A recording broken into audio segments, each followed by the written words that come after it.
Paul Harvey used to be a commentator on NPR, National Public Radio. And for years and years, he would tell stories. And he would start the story in a way that you didn't know who he was talking about. And then by the end, you found out the surprising name. And then he would say in his different voice, "And now you know the rest of the story." In today's gospel, we're hearing the rest of the story. The rest of the story of what it means to be the Messiah. It's really part 2 of the gospel we started last week when Jesus said to Peter, "Who do you say that I am?" And Peter said, "You are the Messiah, the Son of the living God." So then Jesus continues the conversation and says, "I have to go up to Jerusalem, and there I will be tortured and put to death." And Peter says, "No way, that's not going to happen to you."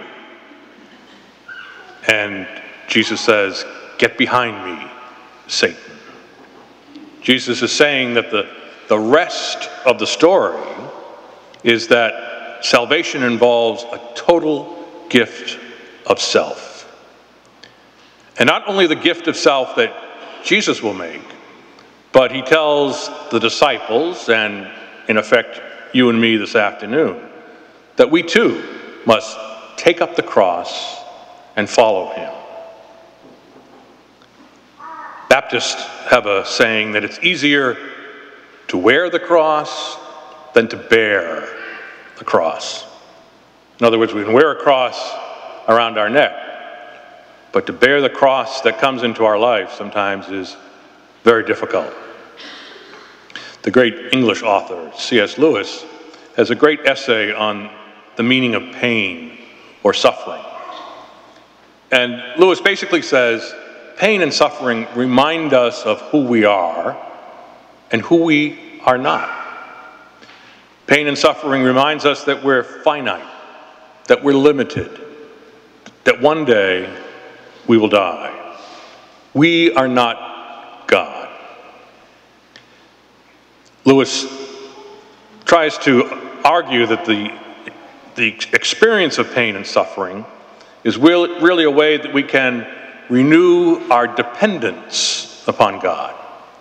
That we cannot ever see ourselves as totally independent, but in a relationship that depends upon God's love and God's grace. In the gospel, Jesus says to Peter, "Get behind me." And I guess in its original it would be a rebuke. But I once read a more positive interpretation. If you've ever done any long-distance running, and I have not,